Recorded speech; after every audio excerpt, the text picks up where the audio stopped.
Well, hey, good morning, everyone. Happy Friday, and welcome to this week's coffee before class here with Wicklander. My name's Chris, and I'm going to take the opportunity for this time of year to talk about something that is important to me, and that is my Irish roots.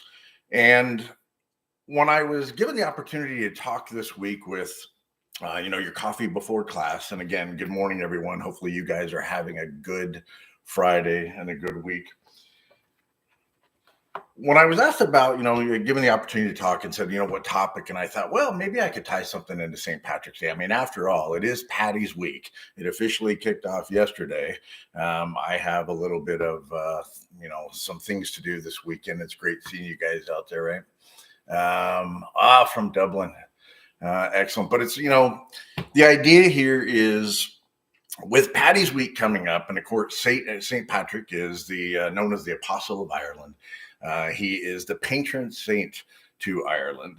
I thought it'd be a great opportunity to talk about the Blarney Stone. And I know you guys are thinking, okay, the Blarney Stone, what does that have to do with interviewing or what we do when we're sitting down in that interview room? And one of the things that I thought about when it comes to the Blarney Stone is understanding the legend of the Blarney Stone. Now, the Blarney Stone, for some of you might be familiar, it is, or not familiar, it is, it's in Blarney Castle in County Cork in Ireland. And it is a piece of limestone up in the battlements at the top of Blarney Castle. The legend is that those who kiss the Blarney Stone are given the gift of gab, the gift of eloquence, the gift of flattery, and the skill of communication. I could say, and I have it somewhere around here, I have a little tube somewhere sitting here that inside that tube says that I have officially have the gift of gab, the gift of eloquence, and the skill of flattery for kissing the Blarney Stone. Now, there's another legend to the Blarney Stone about what the locals do with that. I would not worry about checking in with the Google on that one. But the legend of the Blarney Stone is, do you have the gift of gab, the art of eloquence, and the ability to engage someone? And ultimately, that's what this is about within the interview process that we go through is, can you talk? Can you engage? Can you captivate your subject's attention? And can you even at times influence that reluctant participant to provide accurate information during the interview process? Do you have the gift of eloquence, maybe from the Blarney Stone, that kind of thing? How does this translate to us in our real world and into the principles that we apply to investigative interviewing? The ability to talk. Now, the last time I was with you guys a couple months ago and jumped on for coffee before class, we talked about, are you listening with the intent to understand, or are you listening with the intent to to just simply reply?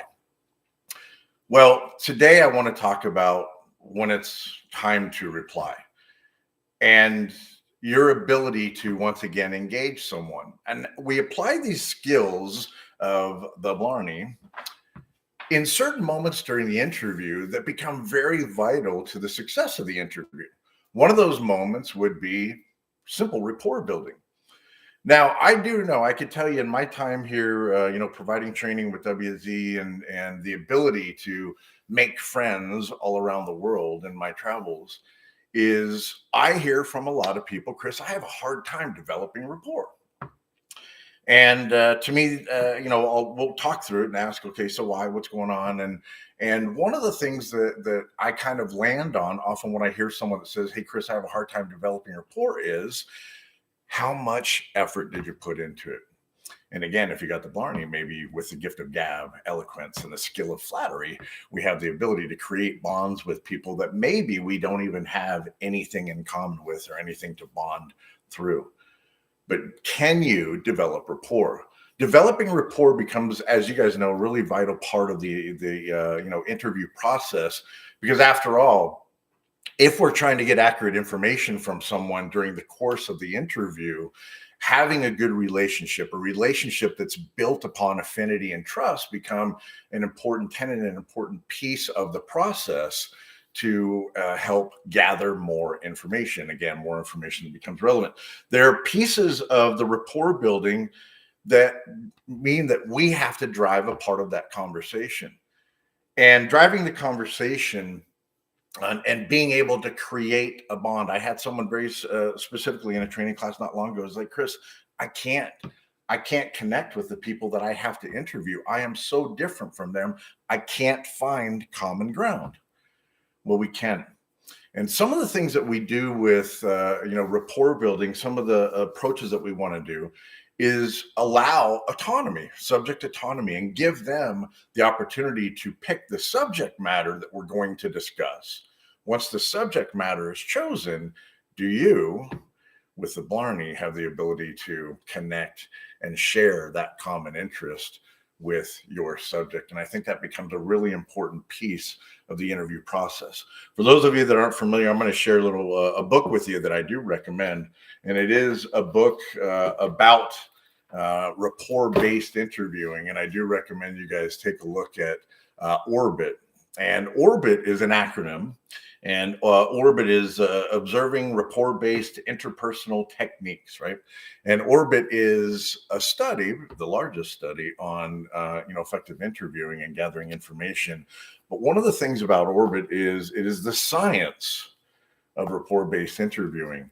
And at times, the Blarney will benefit you when it comes to rapport-based interviewing. Let me give you a quick example of that. This is even dealing with conflict resolution and the ability to have that gift of gab, the art of eloquence and flattery. A colleague of mine has an issue at a store. It's a retail location. Notices a customer out front, clearly irate, talking into a phone, pacing in front of the store. As she approaches the store, thinks something's wrong, goes into the store, talks to the store manager, and has a quick visit. Hey, checking in. How you guys doing? By the way, there's a guy out front. What's going on? Yeah, he was here earlier. He's upset about something, this and that. She is now prepared to deal with some sort of conflict, right? Now, she sees a customer come in and decides, I want to be a part of this conversation to maybe mitigate some of the risk that we might be enduring here in a second. What happens in that moment? She approaches, says hi, introduces herself, and says, oh, I understand you might have a little problem. And he said, yeah, I do. And she notices on his phone, on the back of his mobile device, she notices that he has Mickey Mouse, a case around his phone. And right away, what does she say? Oh, you like Mickey Mouse? Yeah, I do. Me too. I love Mickey. And she said in that moment, he went from this raging bull to this quiet, almost childlike behavior. And oh yeah, my parents took me when I was a kid, and they started rapport building, and that completely changed the direction of that conversation. In fact, it got to the point where the customer even said, you know what, I'm really sorry. Earlier, I was acting inappropriate. My behavior was not acceptable. And it's all because the ability to engage, the ability to captivate someone's attention and develop some rapport, right? Another arena where, your Blarney may benefit you is your ability to show empathy. And one of the important things about the interview process is the ability to show empathy and put yourself in the other person's shoes and understand what they might be going through and what's influencing them to be acting the way they are right now during the interview process, or to understand what may have happened and why they were involved in the issue that they were involved in. And when it comes to empathy, earlier on our coffee before class chats, Wayne was talking about emotional intelligence not too long ago. And even with emotional intelligence, your ability to understand how you impact others and how we can influence, people's emotions with our own emotions and with our own delivery and how we communicate, right? Do you have the Blarney? Brett spoke recently about spring cleaning and the ability to now change and evolve, and let's clean out the closets, let's clean out the house, but let's clean out some of those bad habits we're making and become more effective at communicating, creating bonds, creating relationships, building trust, building rapport, showing empathy. Tony even talked about the challenges and going through and challenging everything that we know. Is it right? Should we be doing something different? Is there a better approach? there's so many different things that go into capturing someone's attention and being able to get accurate information. And one of those things is, in my mind, do you have the Blarney? Can you talk? We talk about many, many different skills that go along with the interview process. Amanda even spoke of that. We have many skills that go to the interview process, but bottom line is, can you talk? And as I spoke to you guys earlier a couple months ago, can you listen? Right. One other thing I want to leave you guys with is you might want to make yourself with familiar with Mendez principles. Those principles even talk about, and they are principles of effective interviewing and information gathering that have been adopted, and will probably be something you guys will hear more and more about, as that is an international adoption of different rules, guidelines that go into the proper way to conduct an interview. And one of the things that they focus on is maintaining rapport throughout the entire interview process. So I welcome you guys into my house, and it's time to share a bit of the Blarney. And I hope you guys have a great Friday, a great weekend. I hope you have the opportunity to celebrate St. Patrick in a safe and responsible manner.